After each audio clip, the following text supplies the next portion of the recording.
Olá, nós finalizamos mais uma semana de leitura aqui no Clube de Leitura O Livro Mora em Mim. Estamos lendo Mulher do Reino, do Tony Evans e Crystal Evans Hurst. Nessa semana que passou, nós lemos os capítulos 5, 6 e 7 e nós aprendemos um pouquinho sobre a questão da fé. E hoje eu vim aqui destacar alguns pontos importantes desses capítulos, aprofundar alguns conteúdos, para que a gente possa crescer ainda mais nessa leitura. Bom, vamos começar então com o capítulo 5. O título do capítulo 5 é O Poder da Fé Professada pela Mulher do Reino. A fé é muitas vezes nós levarmos os nossos problemas primeiro a Deus. Nós temos a mania de tentar resolver tudo sozinha e quando não dá certo, a gente chega e leva a Deus. Mas a fé é o contrário. É a gente primeiro dobrar os nossos joelhos, primeiro falar com Deus e depois entender o seu caminho, a sua direção para nós e agir segundo a sua vontade. Na página 107, o autor vai destacar o seguinte: um princípio importante de se viver pela fé é saber que se Deus é a causa do problema que você está enfrentando, seja qual for, então somente Ele pode ser a solução. Não importa quem são seus conhecidos, qual é o nome que você recebeu, que poderes tem ou quanto dinheiro possui. Deus é seu manancial. Todos e tudo mais são meros expedientes. Ana tornou-se fértil porque Deus se lembrou dela. Então aqui a gente estava estudando a questão de Ana, da oração de Ana, né, entregando Samuel antes mesmo dele nascer. Num ato de fé, pedindo a Deus, falando: olha, só o Senhor pode me dar um filho. E se o Senhor me der, esse filho será seu. E isso é fé. Salmo 20, né, versículo 7 vai dizer que alguns confiam em carros e outros em cavalos, mas nós confiamos no nome do Senhor, nosso Deus. E é isso. A gente tem muitas coisas à nossa disposição. Temos a ciência, temos a medicina, temos a literatura, temos o dinheiro, muitas vezes, os recursos. Não que nada disso seja importante, nós podemos usar e muitas vezes Deus usa isso para nos abençoar, mas primeiro nós vamos a Ele. Primeiro de tudo, nós confiamos nele. E depois nós entendemos o caminho, a direção que ele tem para nós e seguimos nela com fé. Deus honrou a oração de Ana, não dando a ela apenas Samuel, mas deu a ela vários filhos. Porque Efésios 3:20 vai dizer o quê? Ora, aquele que é poderoso para fazer muito mais, abundantemente além daquilo que pedimos ou pensamos, segundo o poder que opera em nós. Esse é o Deus que nós cremos, que ele pode fazer não apenas o que a gente pediu, mas muito mais do que pedimos, ou até pensamos. John Stott, ele vai falar, ele vai destacar alguns pontos nesse versículo. E olha que interessante que ele vai construindo, né? Ele fala o seguinte: que Deus é poderoso para fazer, porque ele não está ocioso nem inativo, e nem morto. Então, ele é um Deus vivo, ele pode fazer. Ele é poderoso para fazer o que pedimos, porque ele escuta a nossa oração e responde. Mesmo quando a gente não sente nada, a gente não vê nada, a gente não tem nenhum calafrio, nada acontece, Deus está ouvindo a sua oração. Ele é poderoso para fazer o que pensamos, porque ele lê os nossos pensamentos. Ele conhece não só o que a gente fala, mas aquilo que a gente pensa também. Ele é poderoso para fazer o que pedimos, né, e pensamos, aliás, mais do que o que pedimos ou pensamos, porque as suas expectativas são mais altas do que as nossas. Enquanto a gente está pensando aqui pequeno, Deus já viu um grande cenário. Depois John Stott vai dizer que Deus é poderoso para fazer muito mais do que aquilo que pedimos ou pensamos, porque a sua graça não é dada por medidas racionadas. E depois ele vai dizer que Deus é poderoso para fazer muito mais, abundantemente além daquilo que pedimos ou pensamos, segundo o poder que em nós opera. porque Ele é o Deus da superabundância. Então, quando a gente estiver preocupado, que a gente lembre desse versículo. Deus conhece aquilo que a gente fala, ouve as nossas orações, Ele conhece os nossos pensamentos, mas Ele olha para tudo isso e Ele fala: olha, eu tenho mais, muito mais do que você está pensando, muito mais do que você está imaginando. Confie em mim e eu vou te mostrar. Essa é a mensagem de Deus para nós. E toda vez que nós confiamos, muitas vezes a gente começa por caminhos que a gente fala não pode ser, não é por aqui. Mas quando a gente vê o resultado final, a gente entende o plano de Deus para a nossa vida. O autor vai continuar falando da viúva de Sarepta. Ela entrega ao profeta a última porção que ela tinha de farinha e de azeite para fazer para ele um pequeno bolo. E ela entrega a comida dela e do seu filho, a última refeição deles. Mas Deus faz um milagre. Sempre que Deus pede algo de nós, né? Ele está pronto para suprir tudo aquilo que nós precisamos, para que a gente não se aflija, para que o seu nome seja honrado e glorificado. Então nós podemos confiar e fazer aquilo que ele nos pede. Na página 110, ele vai falar um pouquinho sobre a questão de que Deus escolheu essa viúva, ele não escolheu ao acaso. Porque as ações, os pensamentos, as decisões até aquele ponto fizeram dela uma mulher que atraiu o olhar de Deus. E aqui a gente volta um pouquinho na nossa aula anterior falando sobre a excelência, que a gente precisa ser fiel no pouco para que Deus nos coloque sobre o muito. Com certeza essa mulher foi fiel em tudo aquilo que ela fazia, ela demonstrou amor por Deus, ela demonstrou excelência, ela demonstrou fé nas suas atitudes diárias. E por isso Deus a escolheu para viver esse milagre extraordinário e entrar nos registros bíblicos, porque é o dia a dia, não é um momento, mas é a cada momento que nós entregamos a nossa confiança a Deus e falamos: Deus, é contigo, eu confio em ti, eu farei aquilo que o Senhor pedir, mesmo que eu não entenda. O autor vai continuar falando que a fé é fruto de relacionamento com Deus. Não é uma religião, é algo vivo, é algo que você experimenta todos os dias, na oração, na busca, na leitura da palavra, na busca de uma comunhão com Deus. Eu gostaria de ler um trechinho aqui na página 111. Ele fala o seguinte: ao buscar uma mulher de grande e poderosa fé, Deus não procurou nos bancos da igreja, procurou nos corações a fim de encontrar a mulher que lhe obedeceria. Não é que não seja importante a igreja, nós precisamos sim da igreja, é uma instrução de Jesus, de Deus, que a gente esteja em comunhão com a igreja, mas não são os títulos, não são os cargos, não são os sobrenomes que são importantes para Deus. O que importa para Deus é o seu coração. Ele sempre vai ver isto. Ele enxergou Davi, o menor da sua família, porque ele tinha um coração que agradou a Deus, não era a aparência dele. Porque pela aparência seriam os mais velhos, mais altos, mais fortes, mas Deus escolheu o pequeno com um grande coração. Então nós temos que nos atentar sempre ao nosso coração, porque é isso que Deus está sondando a cada dia. E mais embaixo ali na página ainda 111, ele vai dizer o seguinte: Deus sabia que quando os tempos se tornassem difíceis e cada pessoa estivesse tentando sobreviver, a fé professada pelas pessoas da igreja não seria tão forte a ponto de fazer o que ele lhes pediria. E aí ele continua falando da viúva de Sarepta, né?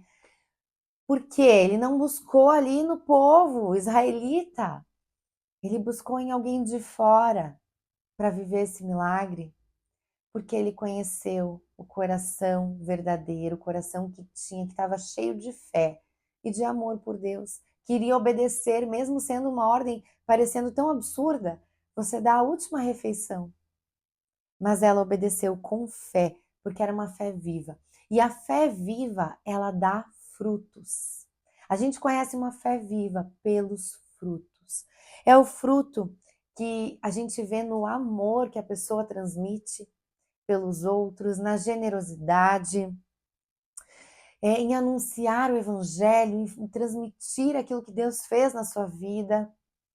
Sabe, um tempo atrás eu encontrei uma senhora e ela falou que na rua dela tem feira, uma feira, um dia determinado da semana. E um dia estava muito frio, muito frio. E ela foi, ela fez uma sopa bem quentinha. E ela levou para todos os feirantes. E eles puderam se aquecer naquela noite gelada. Isso é demonstrar o amor de Deus por onde você passa. Com coisas simples, é dar o fruto que está dentro de você, que é capaz de olhar para a necessidade dos outros e não enxergar apenas o que você vai ganhar com aquilo. E na página 112, ele vai falar o seguinte: a fé age sobre esta verdade. Embora você não possua o suficiente, Deus possui mais que o suficiente e prometeu suprir todas as suas necessidades. Que lindo isso, né? Embora você não tenha o suficiente, Deus tem mais que o suficiente. E Ele vai te dar o necessário. Ele nunca prometeu luxo ou riqueza, mas Ele prometeu o necessário para que seus filhos não passassem fome, para que seus filhos tivessem a provisão de cada dia, assim como Ele fez com o maná, lá com o povo do deserto. Nesse livro da Elizabeth Elliot, ela traz um poema de outra Elizabeth, Elizabeth Cheney, que diz o seguinte: disse o tordo ao pardal, realmente gostaria de saber porque os humanos ansiosos, preocupados, estão a correr. Disse o pardal ao tordo, amigo, acho que isso deve ser, porque eles não têm Pai Celeste, como que cuida de mim e de você. Quantas vezes nós esquecemos que nós temos um Pai Celeste que está cuidando de nós e nós podemos confiar? Fé é uma decisão, a gente vai aprender isso nesse capítulo, não é um sentimento. Os nossos sentimentos, eles oscilam, mas quando a gente decide algo, a gente continua por aquele princípio, por aquele valor que está no nosso coração, sem desanimar. Mesmo não vendo a solução, a gente continua. O capítulo 6 tem como título A Busca da Fé Professada pela Mulher do Reino. Como buscamos essa fé? O autor vai apresentar a ideia de resfriados espirituais. O que seriam esses resfriados espirituais? Seria a ideia de você ir à igreja, você ouvir uma palavra, você ouvir uma música, você se sentir bem com aquilo, você achar bonito, é interessante, porém você não toma os remédios que Deus dá para a sua vida. Você não aceita os seus mandamentos, a sua direção, as verdades que estão na sua palavra. Você continua caminhando do seu jeito, apesar de achar bonito, de simpatizar com uma série de coisas. Nós não confiamos totalmente em Deus para entregar a nossa vida a Ele e dizer: Senhor, eu confio no seu caminho. Na página 122 diz o seguinte: fé completa é uma atitude sem reservas, sem barreiras, praticada por alguém cuja vida é marcada por atos de convicção. É uma convicção. Se torna um princípio na sua vida. Você age, você caminha por essa convicção. Não importa o que os outros ao seu redor vão falar, se vão te chamar de louca, ou se não vão entender o seu posicionamento, você caminha pela fé, por aquilo que Deus te mostra, por aquilo que a sua palavra te diz. Ele vai trazer a história bíblica da mulher do fluxo de sangue. Não tem o nome dessa mulher na Bíblia, né? Por isso ela é conhecida como a mulher do fluxo de sangue. Por 12 anos ela viveu com com o fluxo de sangue. E isso significava, naquela época, que ela era impura. Ela não podia estar em contato com outras pessoas. Isso causa uma série de problemas. Um problema físico, que ela sofria com aquilo, um problema financeiro, porque provavelmente ela buscava solução para aquele problema, gastando seus recursos, um problema social, porque ela tinha que se isolar, não podia estar com as pessoas, ela não podia abraçar outras pessoas. E claro, um problema espiritual, havia algo ali que a impedia de estar bem.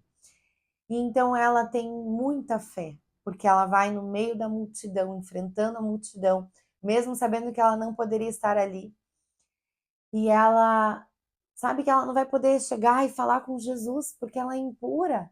Mas ela fala: eu não preciso disso, eu só preciso encostar no cantinho, na pontinha do manto dele. E então ela vai e com coragem ela encosta. E é interessante porque muitas pessoas tocaram Jesus naquele dia, tinha uma multidão em volta dele, mas apenas naquele momento saiu o poder e Jesus para tudo e fala: quem me tocou? Né? E os discípulos, mas muitas pessoas, Jesus, não, de mim saiu o poder. Algo aconteceu, Jesus sabia disso. E aquela mulher, ela teve coragem, ela se humilhou, ela se abaixou. E ela foi até lá e só encostou no manto de Jesus. Para que a gente se achegue a Jesus, nós precisamos nos humilhar. No sentido de nós precisamos dobrar nosso joelho, nós precisamos reconhecer que nós somos criaturas e que Ele é o Criador. Que Ele sabe de todas as coisas. E falar: Senhor, faz do seu jeito, eu aceito a sua vontade, eu estou aqui porque o Senhor é tudo que eu tenho, o Senhor é a solução dos problemas que eu vivo, das situações que eu enfrento. É se colocar nessa posição diante de Deus. Nós podemos passar a vida inteira indo para a igreja, ouvindo uma palavra, sem ter em nós a palavra viva, que é Jesus. A Bíblia diz que Ele é o Verbo, e nós precisamos ter isso vivo dentro de nós, com o presente que Ele nos dá, que é o Espírito Santo de Deus. Nós precisamos ter isso vivo em nosso coração. Na página 132, vai dizer o seguinte: o orgulho precisa morrer dentro de você. Caso contrário, nada do céu viverá em você. Muitas vezes nós insistimos no nosso caminho, nos nossos pensamentos, nas coisas do nosso jeito. E nós não nos colocamos na posição de criatura falando: Senhor, o meu conhecimento é limitado, o que eu sei é muito pouco. Por isso eu preciso de ti, eu preciso da tua sabedoria. Eu quero fazer as coisas do seu jeito e não do meu. Quando Jesus pergunta quem o tocou, aquela mulher precisa se identificar. É um ato de muita coragem, porque ela estava como uma mulher sozinha naquele lugar, que ela não poderia, não era bem visto. Ela era impura porque ela tinha o fluxo de sangue, naquela época isso era considerado impuro. E ela teve que ir até a frente e dizer: fui eu, Jesus.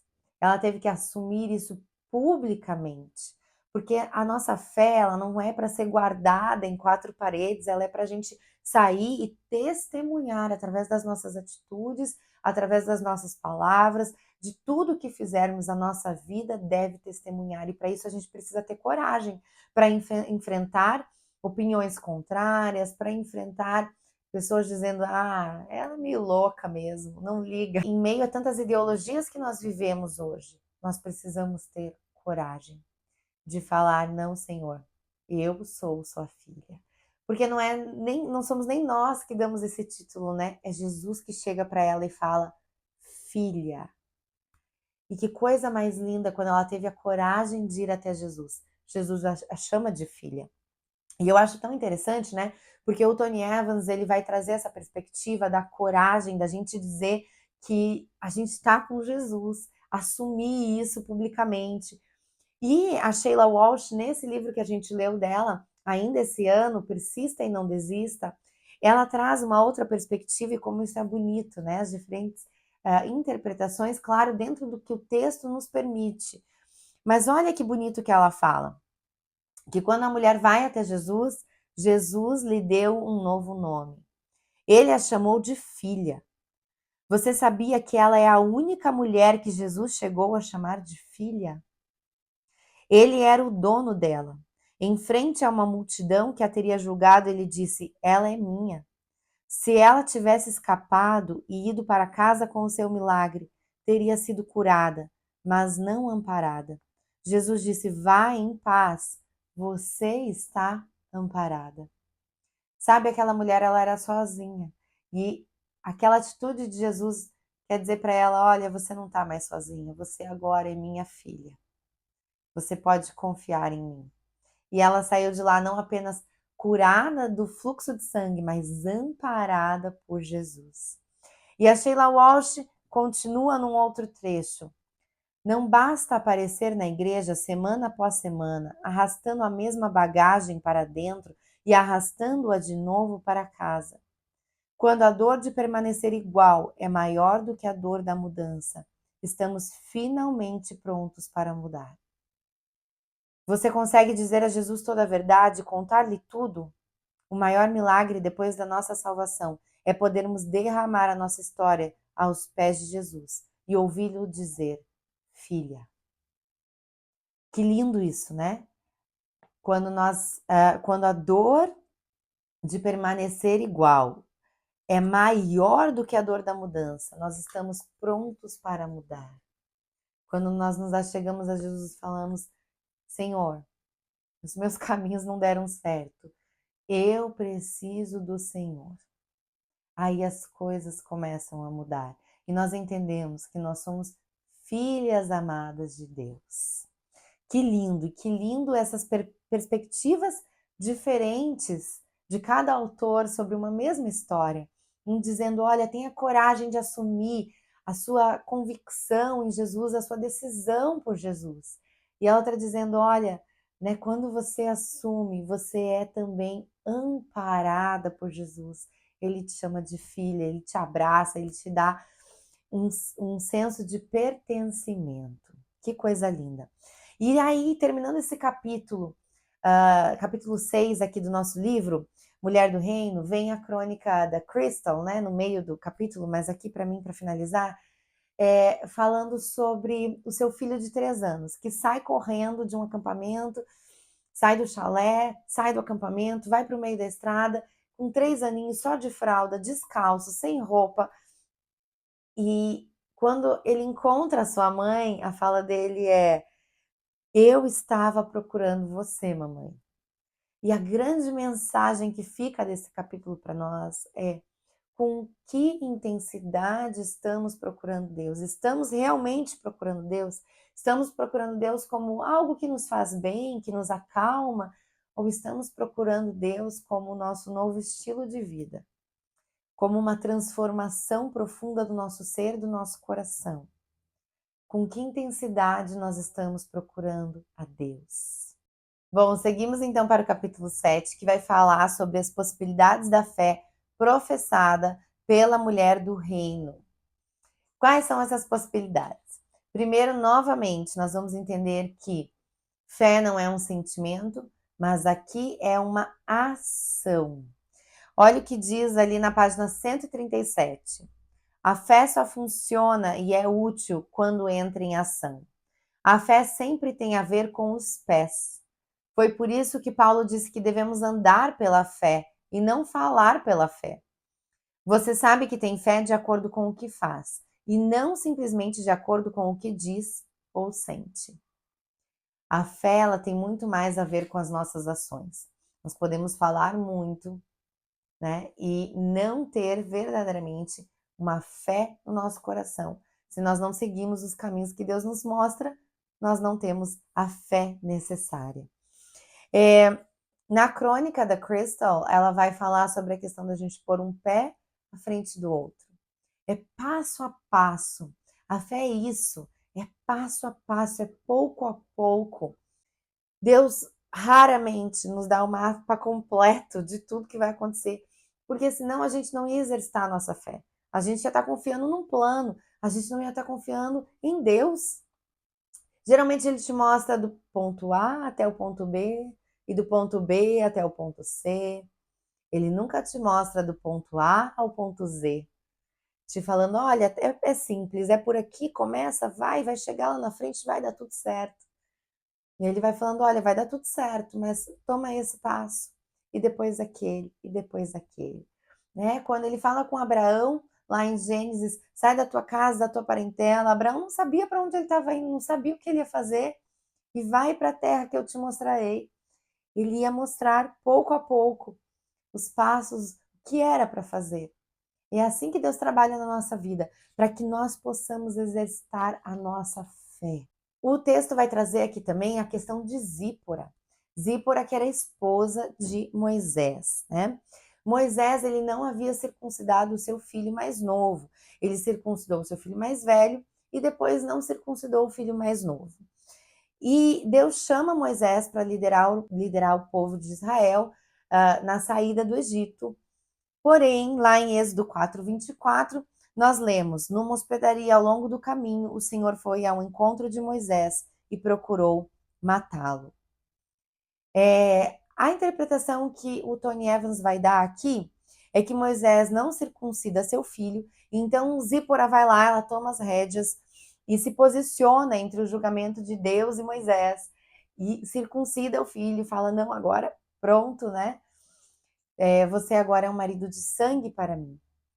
Ou seja, ela quer dizer, agora eu participo dessa aliança, né? Eu concordo com essa aliança. E outros comentaristas trazem uma visão um pouco diferente, porque aqui a gente não sabe muito bem o pano de fundo dessa história, tá? Alguns dizem que provavelmente Moisés circuncidou o seu filho mais velho, porque Moisés ele tinha essa tradição, né? Ele conhecia muito bem a história do seu povo, a aliança com Deus. Então ele circuncida o seu filho mais velho. Porém, eles acreditam, aqui a gente não tem isso especificado na Bíblia, tá? Por isso que abre-se para algumas interpretações. Que Zípora deve ter se assustado com aquela cerimônia da circuncisão, e então ela não permitiu, ela não quis que o seu filho mais novo passasse por isso.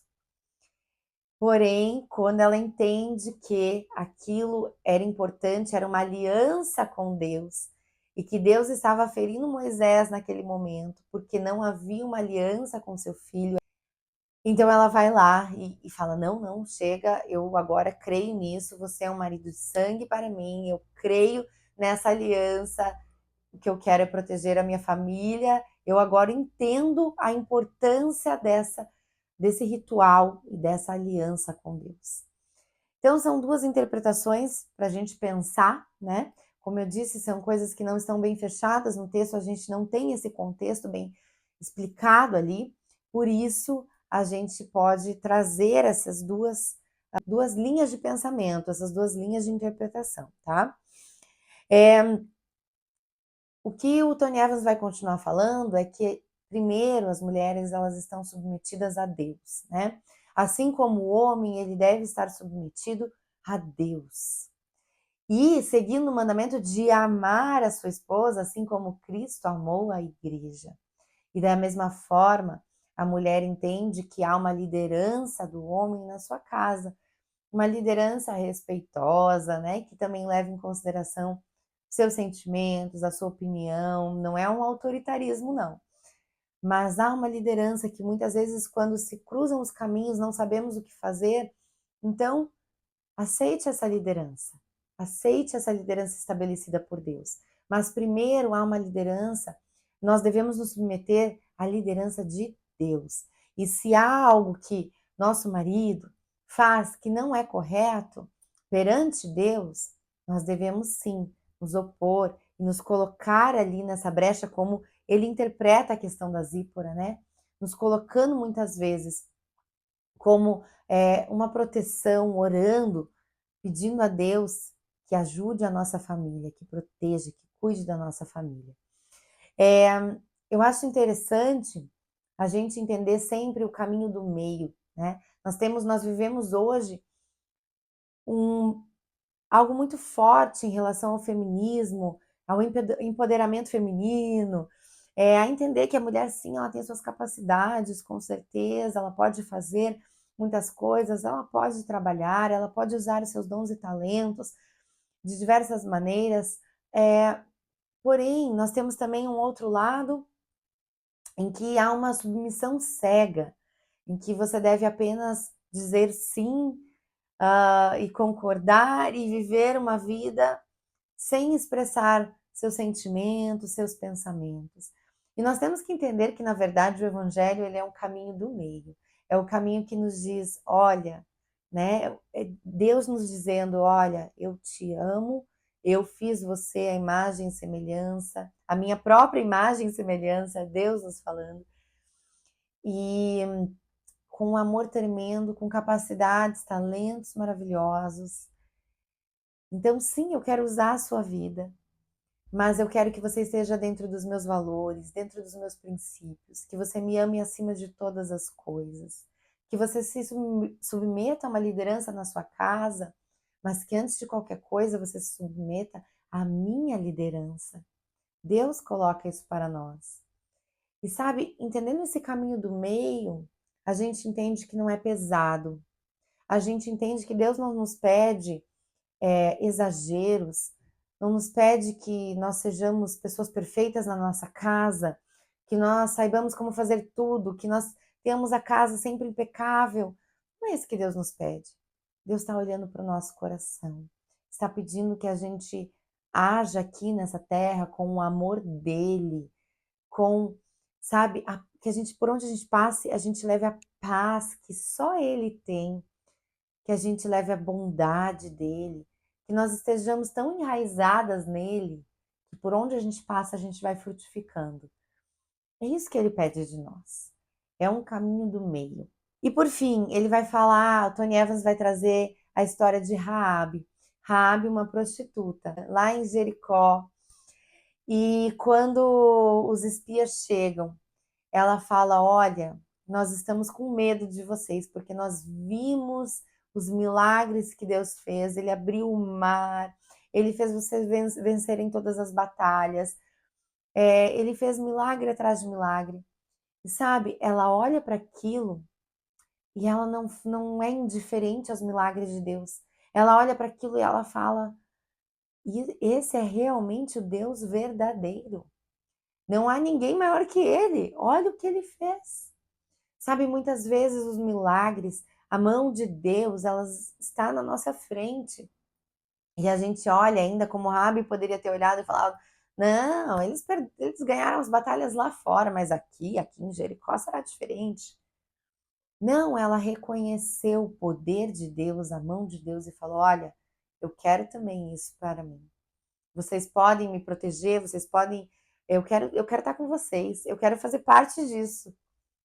E a fé dela a salvou, né? Deus honra a fé dela.